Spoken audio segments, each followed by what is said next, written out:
Hi, I'm Roy Colin, and I'm the creator of the podcast. You can find everything about me and the 5 podcasts on bio.link/podcaster, and you'll find it in the QR code there. I'd also like to thank my sponsors. If you or someone you know is struggling with anxiety and want to know how to be 100% anxiety free in 6 weeks without therapy or drugs, Daniel Packard Anxiety Solution Program Company offers a 6 weeks system that permanently solves anxiety at an astounding 90% success rate. People who join the program only pay at the end once they have clear, measurable results. If you're interested in learning more, go to permanentanxietysolutions.com, where you can book a free consultation with Daniel. Do you have high blood pressure or want to get off the meds? Doctors are amazed at what Zona Plus can do.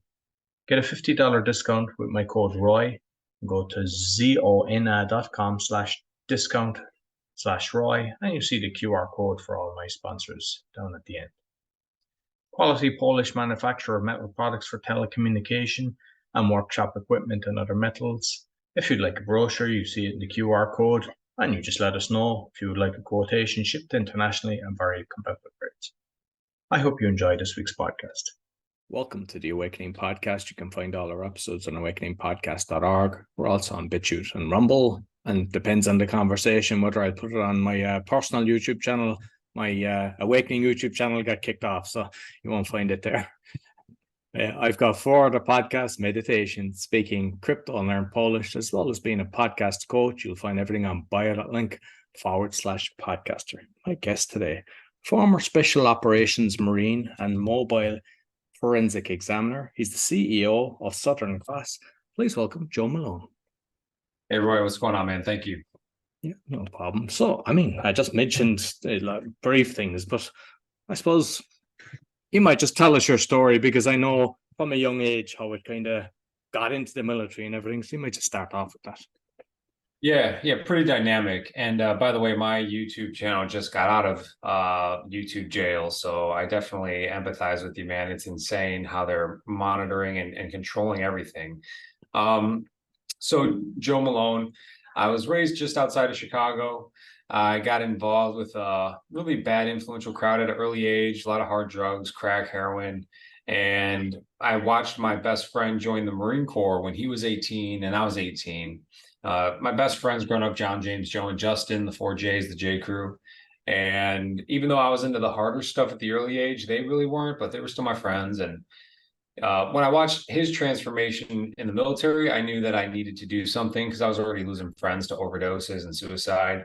So I ended up joining the Marine Corps myself, did my first 4 years, a few deployments, and then the Marine Corps opened up the special operations component, which they hadn't had since World War II.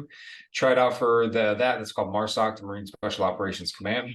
And once I was selected into that, I ended up doing a few more deployments overseas: Iraq, Syria, Afghanistan, all the major combative theaters. Got attached to some Tier 1 units, which was really awesome. Got to work with the SAS and Delta Force in some really unique environments.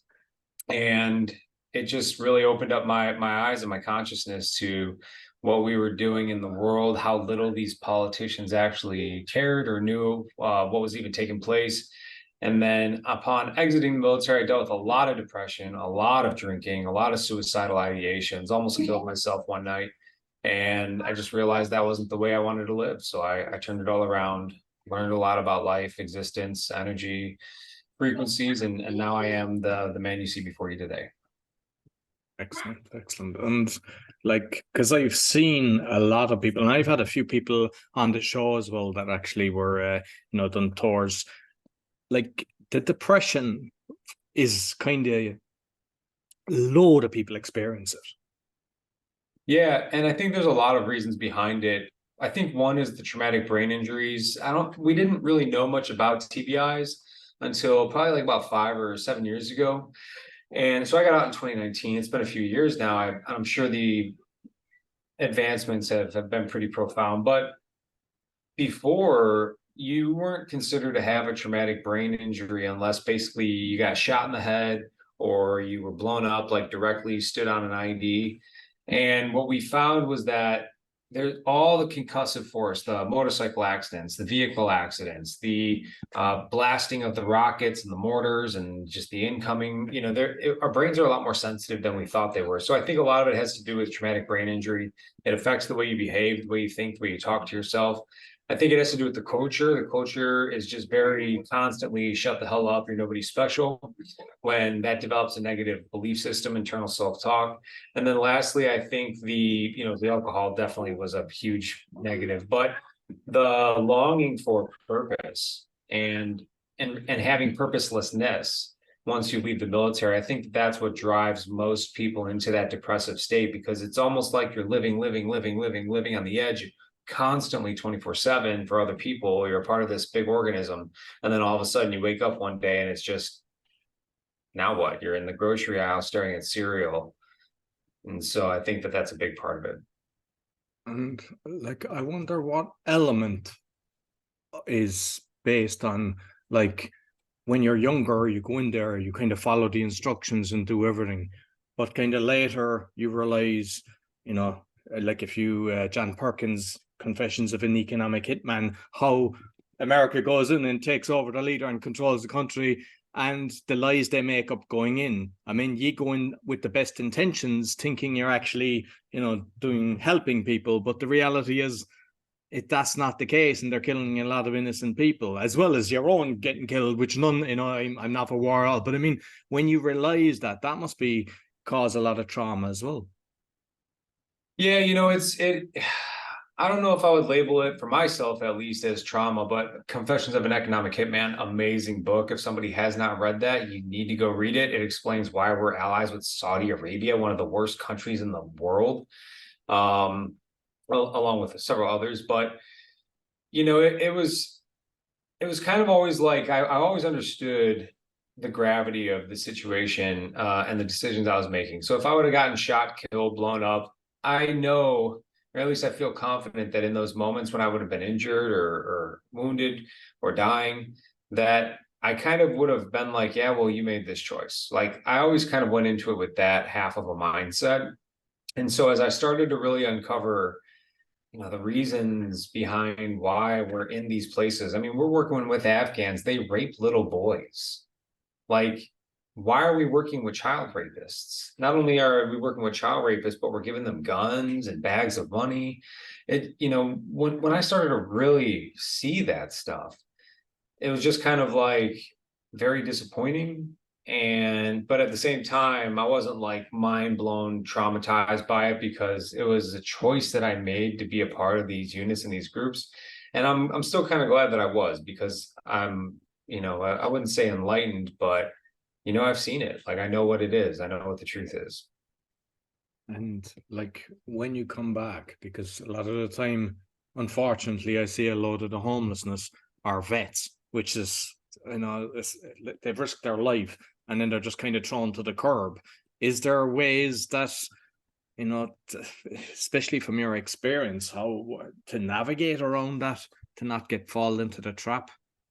Yeah, so that's a really good point that you bring up. I myself was also homeless and dead broke when I left the military during that depressive. Sorry, my dog's a little crazy. No, you're cool. It's cool. During that depressive drinking phase of my transition out of the military, I still was engaging in a lot of high risk behavior. And so I was doing a lot of stock options trading, lost all my money, just didn't really care about life in general. And so I ended up homeless. And now I try to help veterans navigate the system so that they don't fall into that type of a trap, as you just said. But quite honestly, it's been interesting for me, because you look at all the resources they provide to veterans, and there's like thousands of resources. Then you look at the congressionally mandated transitionary courses they require you to go through, but it's really just some bullshit. Here's all this information, and here's how you write a resume for like 4 days. And it's like some person who retired from the military and their friend got them the contract to teach this job. It's totally useless, absolutely useless. And then, of course, the VA, which has come light years ahead, thank you to the Vietnam veterans, like, it's light years ahead than it ever was. But For example, I can go get pain pills right now if I want, and I'm not even in pain. But yet, if I wanted to get headache medicine due to the TBIs that I've had, they put me through this ringer and make me feel like I'm a drug addict. It's like this really weird like situation. And I'm actually coming to the conclusion that I think there's a specific group of people. And when I say like this shadow governance or whatever, these people that I refer to, the politically elites, I'm not talking about all politicians. But I am talking about some sort of group of people that is a combination of very wealthy and very just sinister people. Probably not what the majority of the public thinks that I'm referring to, just to be clear about this. But I think there's a group of people that want veterans to kill themselves. I think that there's a group of people that want veterans to get caught up in this homelessness, depression, pain pill addiction, and suicide and overdosing, because veterans are a very big threat to the stability of their control of the nation. So if what I've been telling veterans is, if you're getting out and you're depressed and you're thinking about killing yourself, you need to fucking stop. And you need to recognize that you're turning over the nation that you swore to protect over to the enemy when you do that. That you are literally giving this place over to the people who want to harm and hurt the innocent. And you took an oath and a vow to help protect those people in the US Constitution. And you're not doing that by killing yourself. You're actually giving it to the enemy. So that's the new message that I've been sending to vets. Brilliant. And like, I know that you're kind of helping people with the Southern Cross, with both in companies, but also outside and everything, with protecting themselves. But even taking a layer further back, I see it everywhere, all over the world, where the military and the police are basically abusing the individual. And we all know it, but because of the powers that be, they have full control. And like, from you coming back from, military and seeing that, and your comrades as well, that must be disheartening to see how it's going on.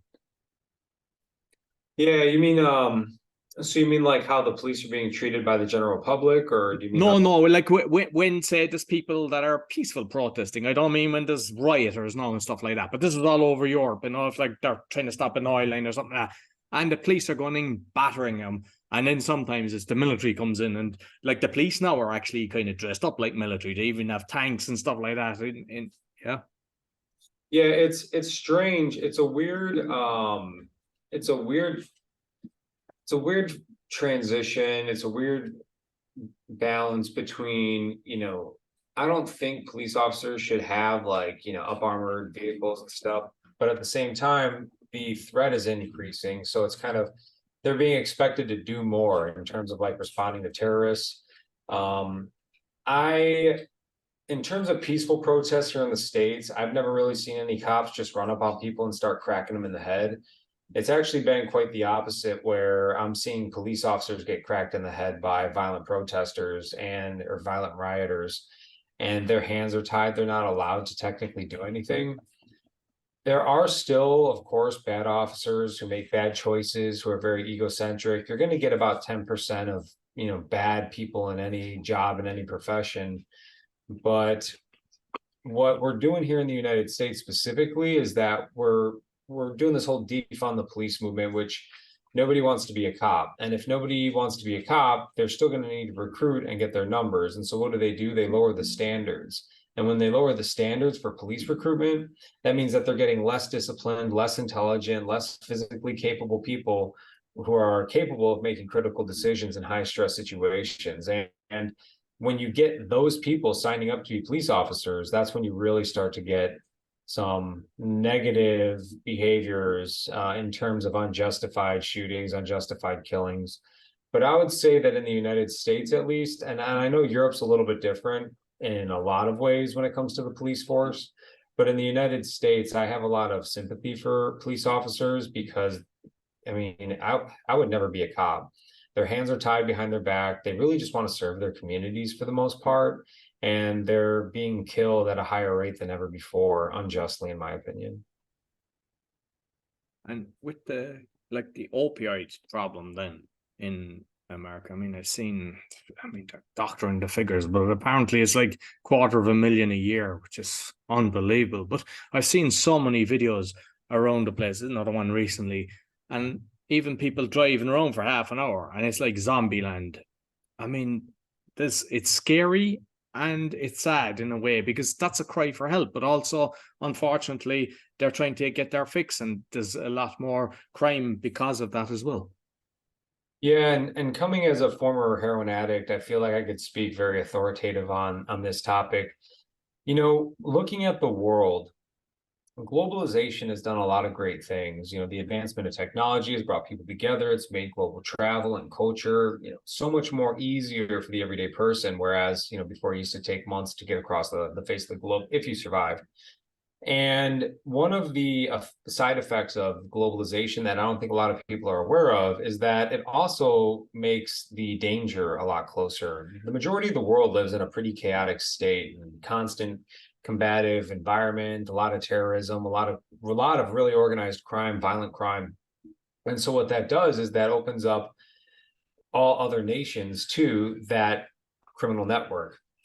Specifically talking about the opioid epidemics in the United States of America, I like to refer to the Dutch and the Chinese back in the 1400s with the Opium Wars.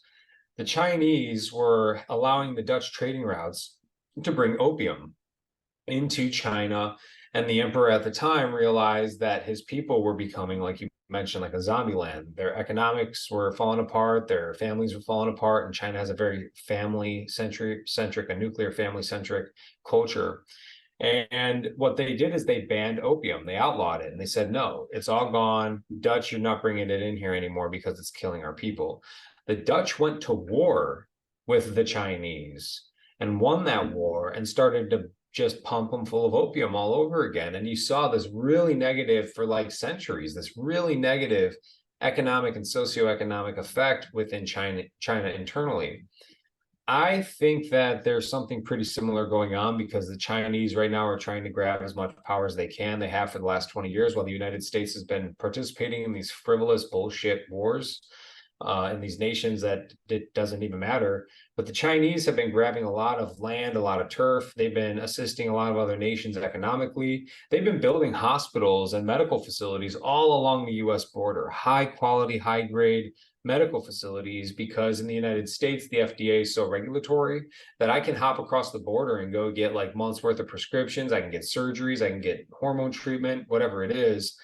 And so what they're doing is they're influencing all these other nations while kind of rotting the US out from the inside. I think that there's a lot of corrupt US politicians with these open border policies that are allowing the trafficking of humans and the trafficking of these drugs to be brought through, specifically for the purpose of nullifying the United States people, especially the young male population coming up. They want us to be high. They want us to be numb on these drugs. They want us to die off of these drugs. Because what does that do in the next 25 years? That creates this totally passive nation incapable of defending itself. So the Chinese can then continue to expand their grasp on the world economically. I don't know if we'd ever go face to face in an actual conventional war with them, but I don't think that we would need to. I think China would already have won at that point.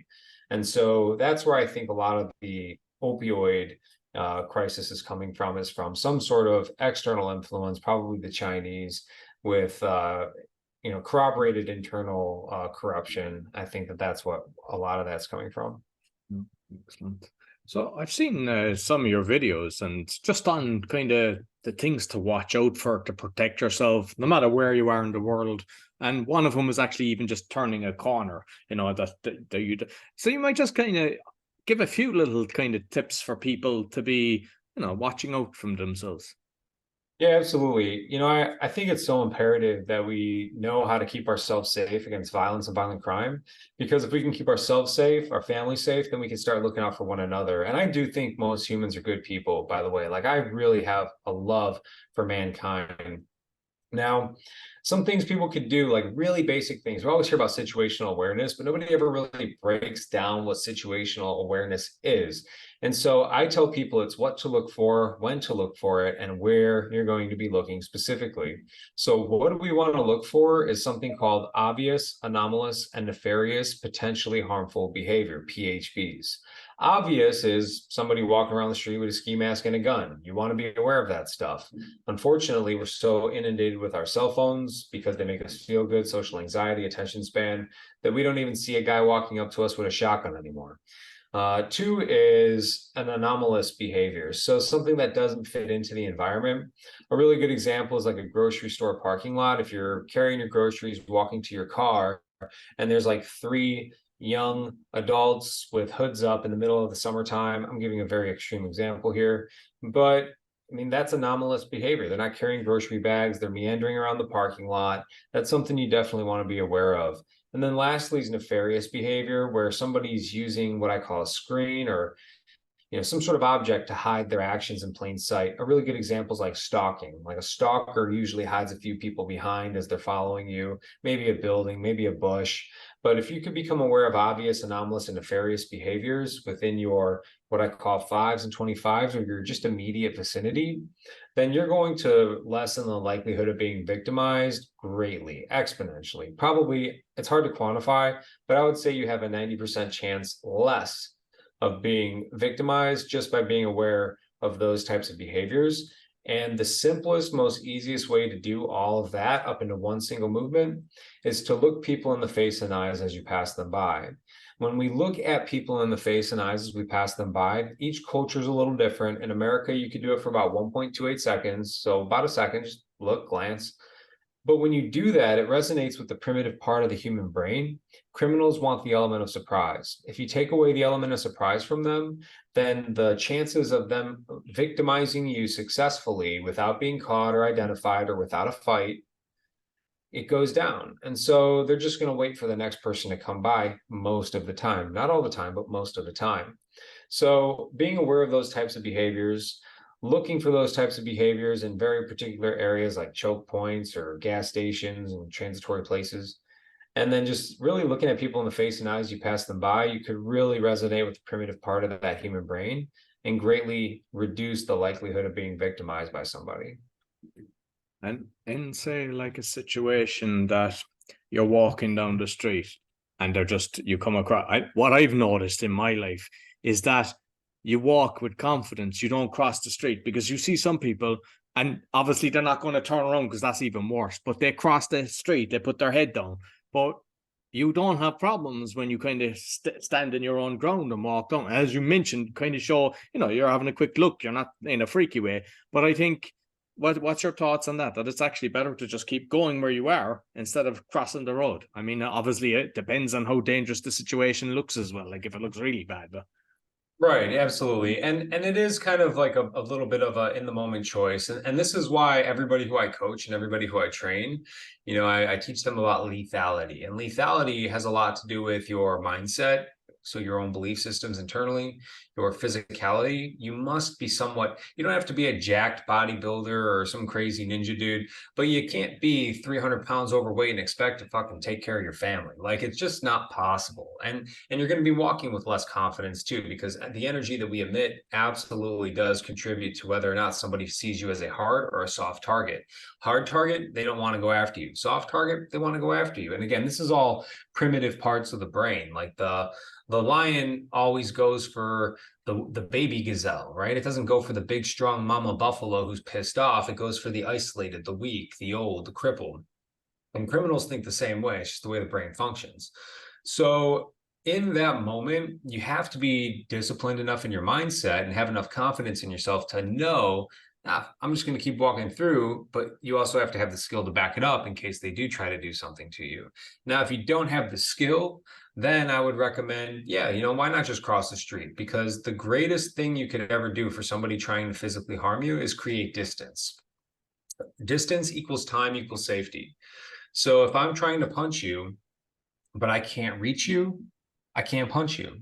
If I'm trying to shoot you, but you're getting further from me, it makes it very much more difficult. It makes it very difficult for me to shoot you. every footstep further away from you that you take, it's harder for me to physically harm you. Now, that doesn't mean it won't instigate a group of people to start chasing after you. And again, this is why I'm always advocating for people to know how to defend themselves. I know you're in Poland. I don't think you can have guns in Poland. I don't even know if you could have pepper spray as an individual over there, which, by the way, blows my mind because, Poland's been taken over by so many foreign powers that No, you you think they would. can. I have pepper spray in the car, so you can. Can you have a gun in Poland or no? You can with a license. I mean, I had one in Ireland. I had a .22 rifle, but I don't have one here. But I'm sure you can. I mean, there's Yeah. lots of shops with the kind of pellets that are kind of metal pellets, compressed air. So they're kind of, they'll do enough damage anyway.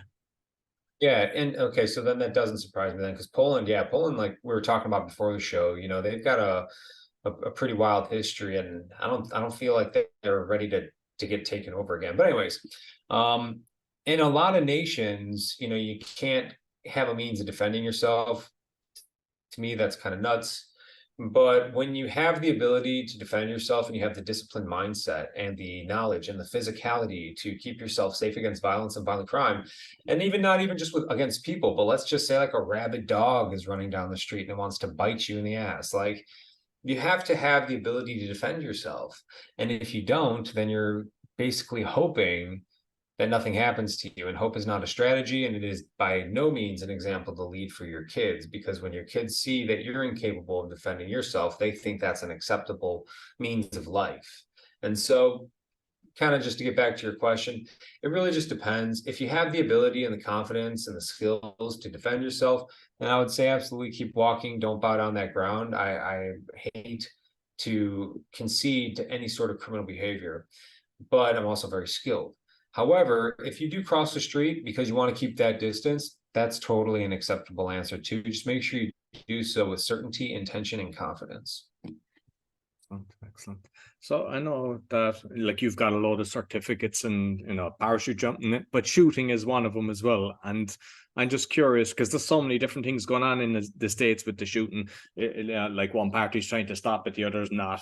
I personally believe it's good that you have the guns so they don't have total control. So I don't believe in banning the guns. But like with what's going on at the moment, what's your thoughts on that with the way it's?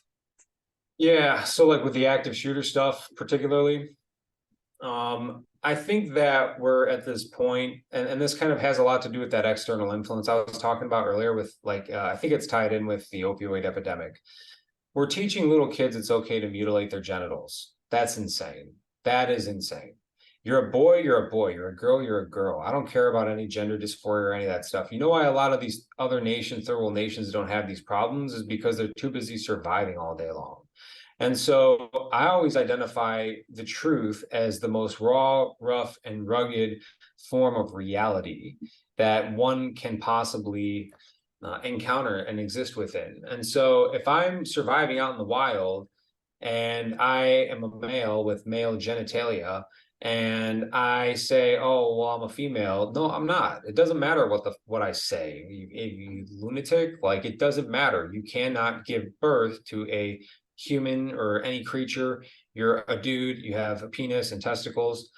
So I think that that's where this starts, because what we're doing is we're confusing kids who are already confused.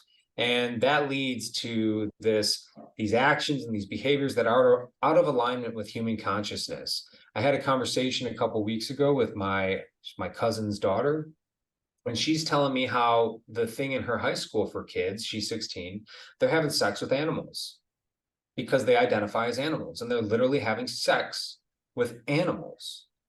Not she's not, but she knows of people in the school who have been doing this. So that's where we're at. So that creates a lack of identity. And when you have a lack of identity, you certainly have no purpose. And if you have no identity or purpose and you're socially isolated, which is what we've been living in more than any other time in history because of this, COVID thing where, I don't agree with these lockdowns at all. I thought that was insane. But on top of that, social media and technology pulling us apart, it creates neurochemicals in the brain associated with agitated behavior, violence, aggression, erraticism.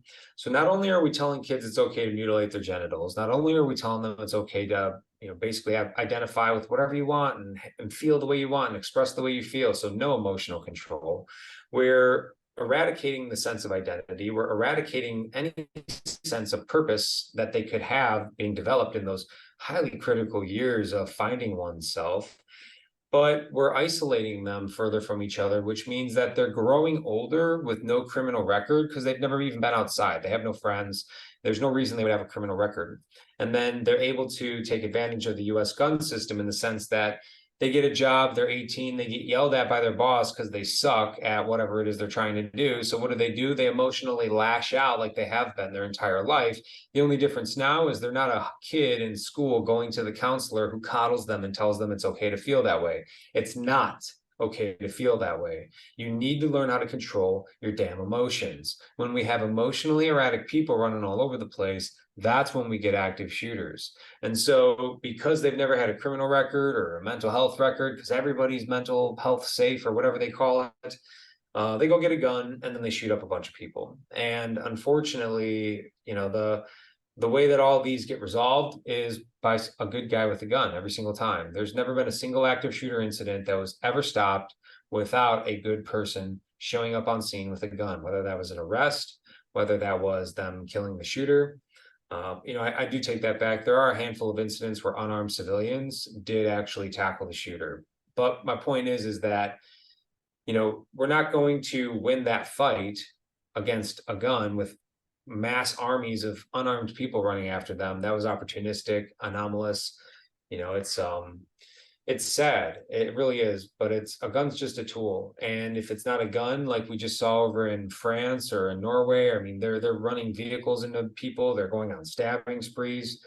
As this identity crisis continues to permeate across the globe and the Chinese gain their power, we're writing ourselves out from the inside. It doesn't matter what the weapon is, they're going to use whatever they can. And I mean, the craziness around the world, I'm not sure you're familiar with it, but like Ireland, I mean, with the credit crisis as such, they threw everybody out in the street. But now they're bringing in loads of refugees, but they're military. They're not people that have been from war torn like a mother and child. And that's happening in the UK. It's happening everywhere. And they're giving them massive accommodation. I've heard even in the UK, like the pensioners get something like $100 a week, whereas they're getting 300. They're getting all the benefits and everything, and they're destroying the country in Europe. I mean, it seems it's an international thing, and it's all orchestrated. And I saw this firsthand over in Belgium. A really good friend of mine, her street, she was in the military, and she would get assaulted because they brought in all these Syrian refugees, these military age males. Which, first of all, if your country is going to break out into civil war and you're a military age male, you don't deserve refugee status, in my opinion. Like, no way. You want to break out in a civil war? Go fight for it. Like, it's that simple. I don't care if you don't want to be a part of your country's civil war or not. You're in a civil war, like Ukraine, I think did a really great job, and I don't agree with the war in Ukraine. I think it's horrible. I think it is absolutely one of the worst atrocities of the last 100 years and what's taking place over there. And I don't necessarily blame Russia for all of it. I think the United States and NATO is largely to blame for a lot of what's going on there. I think everybody has a hand in that whole thing. Different story, but a lot of these Syrian refugees came over to Belgium, and they were given money and they were given luxury housing, and they started blocking the churchgoers on Sunday morning. They would say, no, you can't go to church. We're doing Sharia law here now. Sharia law? What are you talking about in Belgium? She would get assaulted, spit on, kicked, and punched when she would walk to her car to go to work in the morning when she wore her military uniform. And I remember I was thinking to myself, she would not bring me over to her place when I was visiting her because she knew that I would do something about it. And she just, it would probably result in somebody getting killed. And so the fact that nations are allowing that to occur is absolute insanity. I mean, it's such a disservice to the people of the nation. And then what we're experiencing here in Chicago is all these people who voted for open border policies and all the sanctuary city stuff. Guess who the first people are crying because they live off welfare? They're already living off of the government check. All these people who are saying open the borders and let these people in. Guess who the first people crying are when their welfare checks and their government checks are getting reduced because they need to support these new influx of immigrants coming into the city, it's them. And they're like, oh, well, where's the money for us? Well, you just voted to give it all away. So you got to make the bed that you lay in. It's just crazy that people don't understand like how this works. I mean, it's not rocket science. I had a patrol guy that had retired on the border saying how over the years they got it so good. And then, all of a sudden it just went haywire. But there's so many children because now, I mean, I'm aware, unfortunately, of the trafficking just through the podcast for, the research that I've done. But with this movie that's just come out, but like from the border, your man was saying something like 80,000, and it's obviously a lot more that are just people come in and just say, yeah, that's my child, or I'll take that child. And there's no, DNA testing, there's nothing, and they just disappear. It is so sick. I mean, but there's no accountability for anybody. Yeah, that's my biggest gripe with everything going on right now is the amount of kids that are being killed. Their organs are being harvested. They're being sexually abused. And I've seen human trafficking firsthand over in Southeast Asia on many occasions.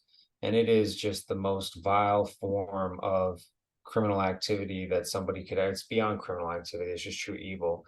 And all of these people who are saying we need to open up these borders drive me insane because they are not the ones down there watching these kids get raped, finding the bodies, finding the organs, finding these people carrying organs of these little children. They're not the ones who are missing their kids who've been kidnapped recently and brought right back across the border. It is just absolutely devastating, the amount, thousands and thousands of children a day.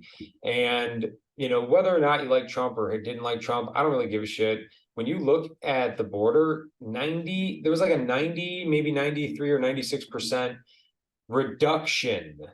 We almost completely eradicated illegal border crossings with child trafficking. It was down, human trafficking was down like 90%. Don't quote me on that statistic. I'm sure No, the guy actually that was on said he's never seen it so good that when Trump was in power, that it was fantastic what he did. And when you look at how other nations guard their borders, they kill you if you try to cross the border illegally. Like they will literally shoot you and not even ask you any questions. Why do we not implement the same powers in the United States? I actually wrote a paper about the Posse Comitatus Act. It's the act in the United States, the legislation that forbids the U.S. military from performing military duties inside the U.S. border, inside U.S. confines, unless activated as like the National Guard in support of law enforcement. I wrote a big paper in school about how we should amend this to where it doesn't apply within X amount of region of the border. Because if you're a drug smuggler and you're coming across the border right now, you've got it made, man. Even if you get busted, they just send you right back. Whatever, mission accomplished.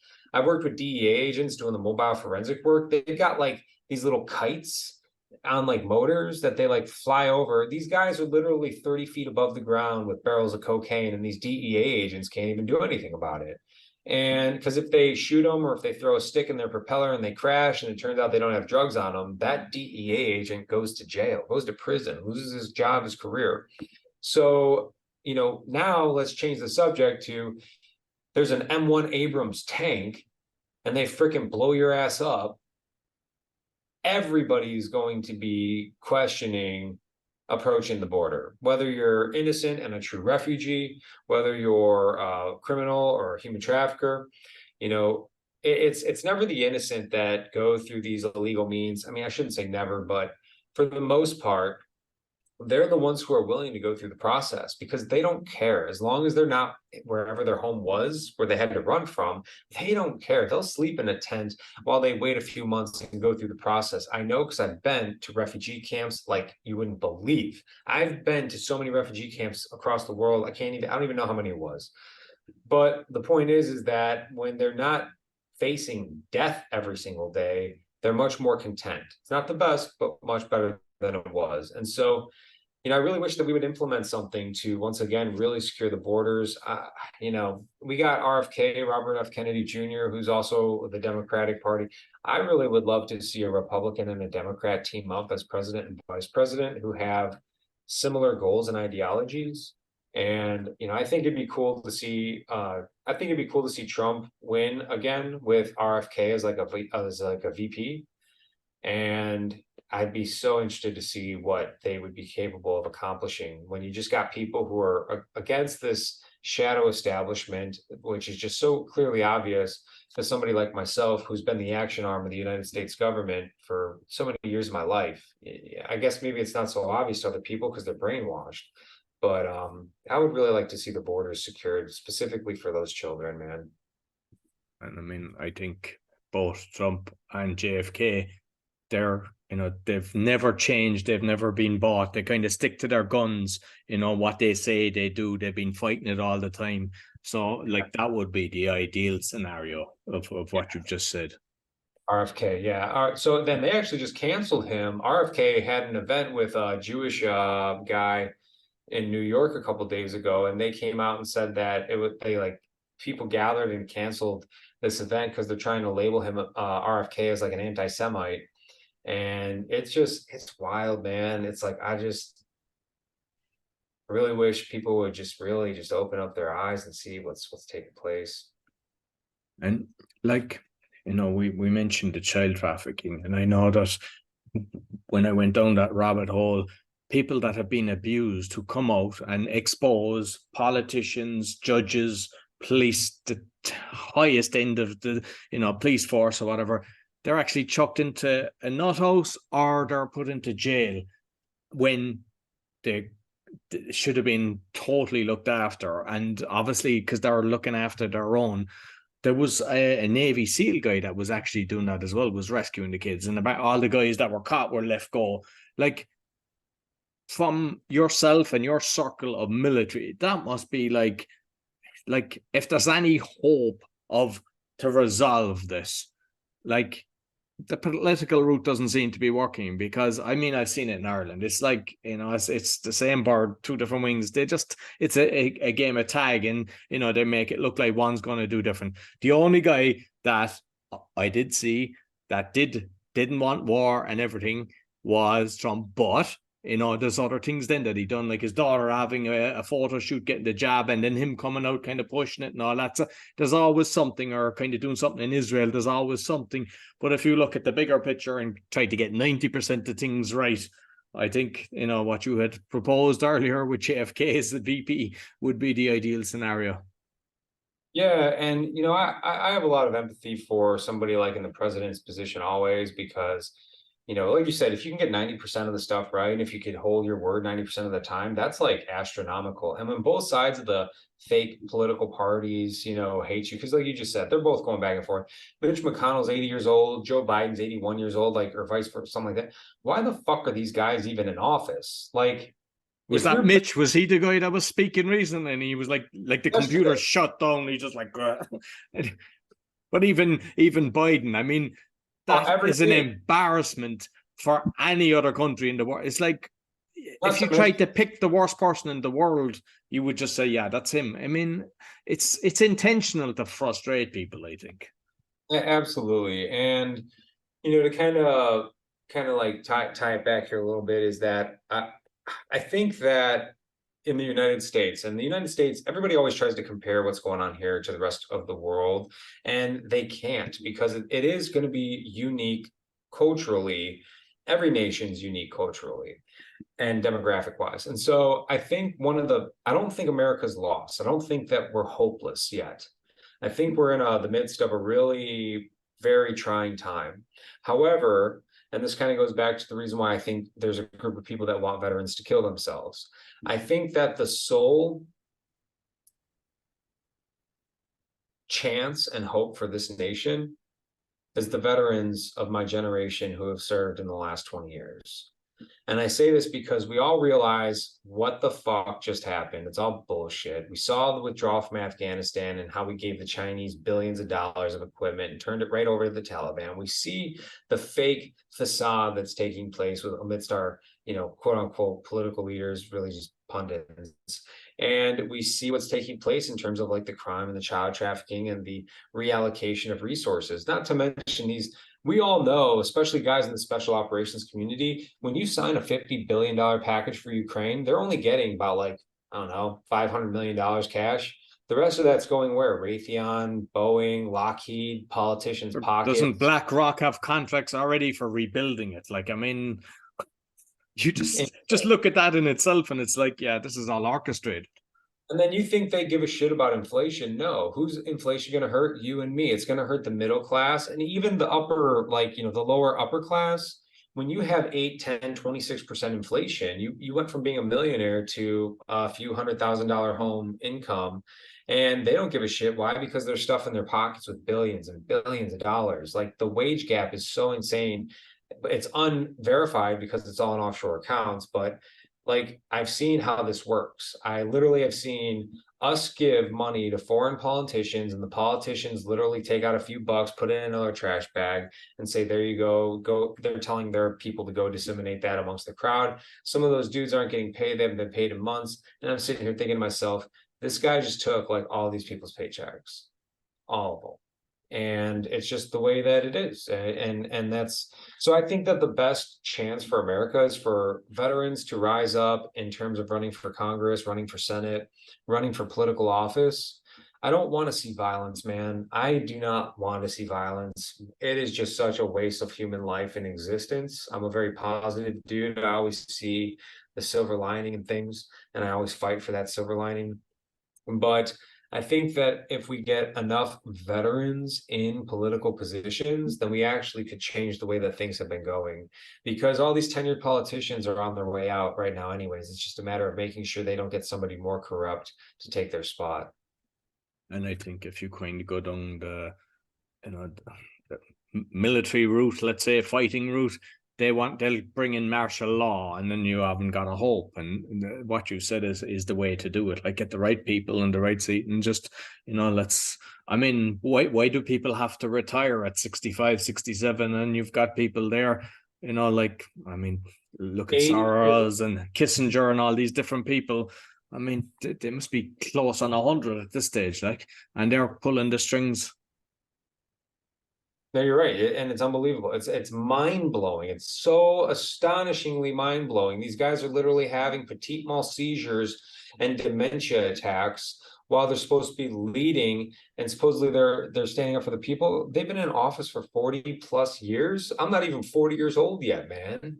Like, these dudes and chicks are so corrupt. Pelosi, her husband, all the insider trading, all that bullshit. Like, it is just astonishing how we just sit back and don't allow anything to really happen about it. But other than like a violent uprising, what could you really do, because the system is so ingrained? Well, you run for Congress, you run for Senate, you run for political office, and you make the change the justified way by following the U.S. Constitution and the fundamentals of what this nation was founded on, because it worked, and it's proven to work throughout history in the last couple hundred years. America's a very new country still, but it is without a doubt the greatest nation that has ever existed in the face of humankind, ever and ever. It's never has a nation been looked at as a beacon of hope more. Never has a nation shoved it in the face of more evil. Previously talking about back in the day with the uprising against the British. Never before has a nation done so many historic things, even with the Germans in World War II, even though there's a lot of weird stuff behind that whole thing. But the point is that the United States, I think, is still at heart a great nation, capable of providing hope and opportunity to the world. And I don't think that we're done yet. I think that there's still a lot of hope. I think good always triumphs over evil. I really do. Now, will our currency be the world dominating currency in the next 10 years? I don't know. I think maybe crypto somehow might take that role. A lot of people think it's going to be the Chinese yuan. I'm not a financial expert, but I do think that at its heart, America is still alive. We just need to get rid of some of the issues that are currently taking place here due to corruption and external influence. And I think if you look at kind of the bigger podcasts like Rogan, Patrick Bet-David, they're talking about the things that we've discussed today. They're, so like before there was so much media manipulation, you wouldn't hear any of that propaganda, but at least they're throwing it out there and they're giving solutions. They're bringing on both sides of the fence sometimes, I think, just to make sure that both sides will come in and listen. But at the end of the day, I think that's a strategy on their side, so that the people will hear both sides of the story and then kind of go, hey, they're actually right in what they're saying.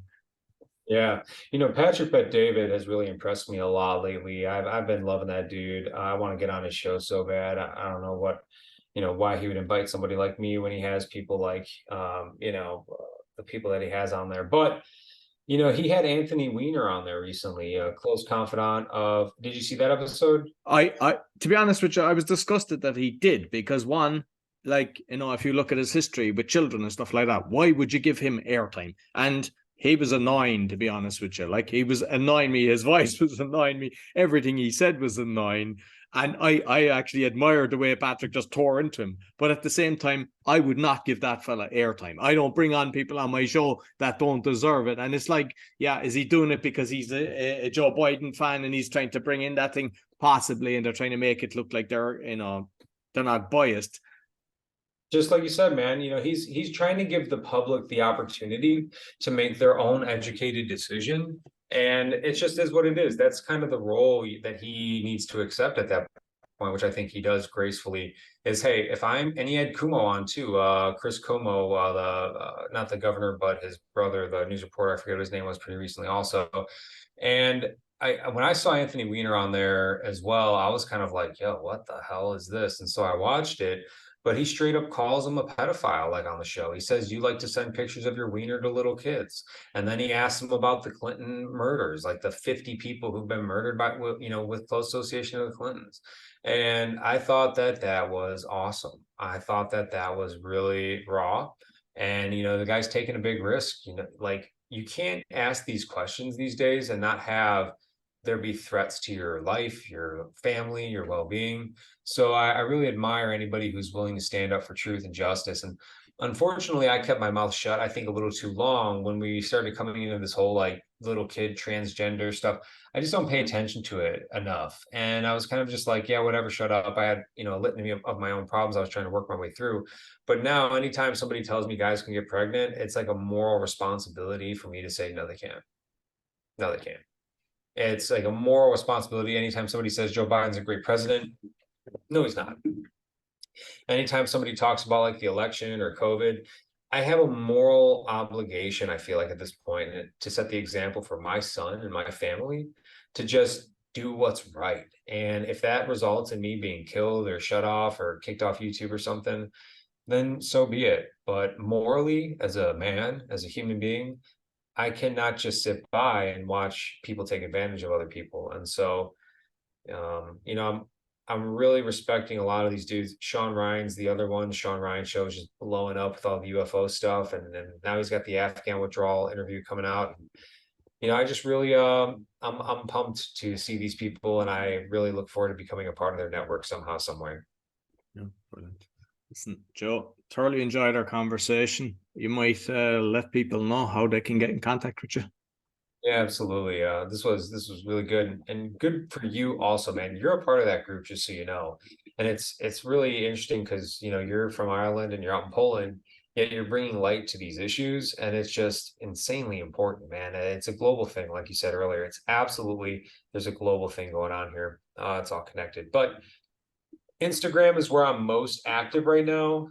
So Joseph_Malone_official on Instagram. SouthernCross.company is the name of my website. And I'm on Facebook, YouTube, kind of whenever they don't kick me off. You can find me on all the other media. I'm not on Twitter yet. I think I'm going to start up a Twitter soon, but Instagram is really the best place to get a hold of me to see my most update safety tips and mindset and belief system hacks. And yeah, that's where you can reach me. And you have a massive TikTok following as well. I mean, you've a 250,000 likes. I mean, that's insane. That's impressive. Thanks. Yeah, I forget about that actually. TikTok.